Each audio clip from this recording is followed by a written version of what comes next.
Всем здравствуйте! Это видео я сняла в период так называемой золотой осени, когда листва уже поменяла цвета на золотой и багряный, но листья еще держатся, не хотят улетать. Солнце просвечивает сквозь листву, и кажется, что все еще впереди. Есть осенью пару недель самого красивого, но и самого короткого по красоте сезона. Потом наступит время, когда деревья будут сиротливо стоять до весны, и захочется увидеть это осеннее великолепие хоть на миг. Вот тогда-то и придет время этому видео. Так и получилось. Расскажу вам сегодня историю Швейцарской долины, городских достопримечательностей и парков на фоне этой красивой осенней погоды. Швейцарская долина в Гродно – это не просто живописное место для прогулок, это исторический объект, уходящий корнями в далекое 18 столетие. Причем не рукотворный, это природный ландшафт, по которому протекают две речушки – Городничанка и Юриздика, и впадают дальше в реку Неман. А вы знаете, что старинное название реки Неман – это Кронан, так она называлась на римских картах 15 века. Сейчас речки уже не такие полноводные, как раньше, а все потому, что в 1960-е годы была реализована программа по осушению болотистой местности в районе современного зоопарка. Именно там находились ключи, которые питали эти реки, и сейчас это скорее ручейки. Но горожане знают, что в период сильных дождей эти ручейки могут быть очень опасны и с легкостью разрушать укрепления на своих берегах. А история парка Швейцарской долины такова. В 1765 году Антоний Тезенгаус решил освоить городницу, тогдашний пригород Гродно. И в результате тут был не только построен дворец и заложен ботанический сад с прудом и оранжереей.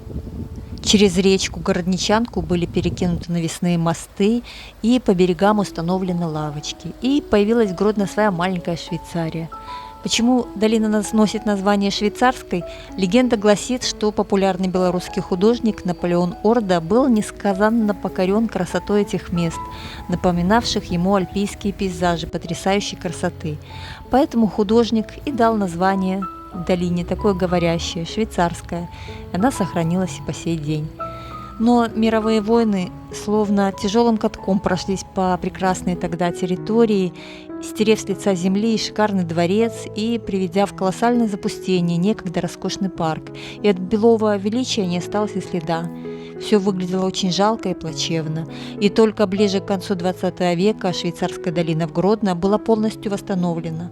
Архитекторы руководствовались в том числе и архивными материалами. В результате был разработан и реализован проект с максимальным сохранением природного исторического ландшафта. И сейчас по праву считается одной из главных достопримечательностей города Гродно и любимым местом отдыха и прогулок горожан. Туристы мало знают об этом маршруте, и совершенно напрасно. Место великолепно, ни на что не похожее, с отличными видами. Сейчас русло речки Городничанки частично укрыто в подземном коллекторе под площадью Ленина и выходит из него именно здесь, в этом пруду, и соединяется уже с речкой Юриздика и бежит дальше в Неман. А в Гродно достаточно много парков и помимо Швейцарской долины, к которой мы еще вернемся. А сейчас я хочу показать вам виды Калужского парка. Тоже, к слову сказать, обделенного туристами, которые приезжают в него только посмотреть Борисоглебскую Калужскую церковь. А на парк у них уже не остается времени. Вот поэтому, конечно, я всегда предпочитаю путешествовать самостоятельно. Потому что, изучив маршрут, можно посмотреть все, что захочешь, и ни от кого не зависеть по времени. Калужский парк расположен на крутом и высоком берегу Немана, и, судя по возрасту, деревья в основном высажены в послевоенные годы, хотя, глядя на некоторые экземпляры, понимаешь, что им уже за 100 лет. Парком это место стало сравнительно недавно, во второй половине 20 века.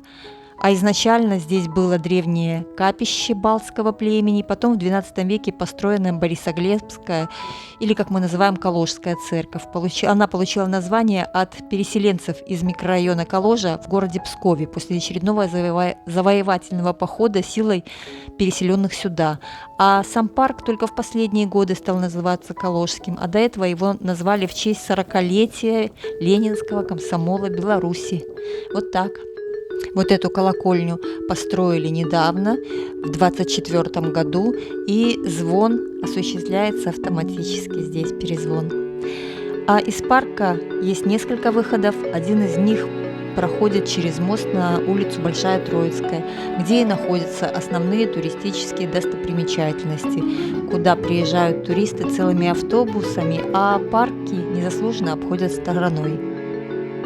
В основном замечала, что туристов водят по основным достопримечательностям: синагога, замки, старый и новый замок, музеи.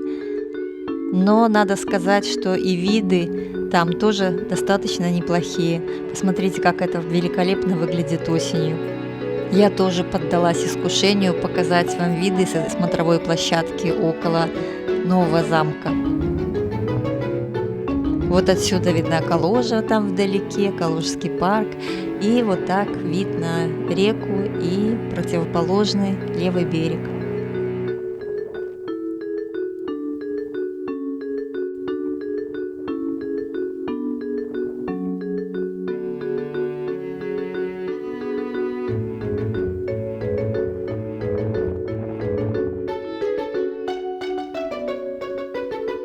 Но вернемся к Швейцарской долине в районе парка Желибера. Именно здесь протекает речка Городничанка, и это наиболее живописная часть парка. Почему парк в этом месте расположения Швейцарской долины носит имя Желибера? Но для этого надо немного напомнить историю. Жан-Эммануэль Желибер был французским ученым-медиком и просветителем.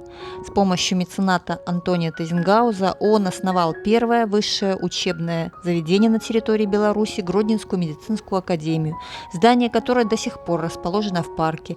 Сейчас там идет реставрация, и многие встречали другое название – Дворец Четвертинских.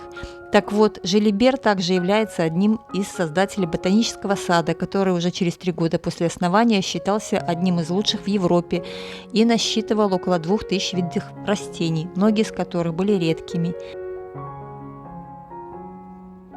Ну а это, наверное, главная инстаграмная достопримечательность нашего города – фасад университета имени Янки Купалы, увитый девичьим виноградом, который так красиво меняет цвета осенью. Еще это бывшее здание Мариинской женской гимназии, основанной в 1860 году. Тут всегда очень много народу, и снять это место без людей – редкая удача. Обычно тут очередь для съемок, но я пришла в рабочий день с самого утра, так что все для вас. А здесь мы опять перешли в Швейцарскую долину, но уже со стороны домика Элизы Ожешко. Я даже не знаю, стоит ли что-то говорить дальше или просто промолчать, а вы посмотрите эту красоту. Если спуститься к Швейцарской долине из парка Желибера, то по тропинке под мостиками можно пройти до Свято-Покровского собора, который виднеется впереди, или подняться к дому масонов. Вот сюда выше. Да-да, вы не ослышались, это здание так и называется – Дом масонов. С удивлением узнаю, когда провожу свои блогерские прогулки с гостями города, а иногда и с коренными гродненцами, что многие этого факта не знают, что этот дом называется Домом масонов. Приходится показывать табличку, что написано «Дом масонов». С удивлением люди узнают этот факт. Этот дом был построен в 1780-х годах как личная резиденция придворного архитектора короля Станислава Августа Понятовского Джузеппе де Сакко, архитектора Джузеппе де Сакко. И называется так потому, что в нем проходили заседания масонской ложи. Хозяин дома Джузеппе де Сакко был масоном, кстати, как и Жан-Эммануэль Желибер. И де Сакко умер в этом доме в 1798 году. И ради исторической справедливости стоит отметить, что изначально дом был построен одноэтажным, а второй этаж был достроен только в 1874 году. Вот такая она осень в Гродно. Если понравилось, не жалейте лайков. Блогерское дело такое неблагодарное. Снимаешь, ищешь материал, монтируешь, озвучиваешь, а понравится или нет, это уже как повезет.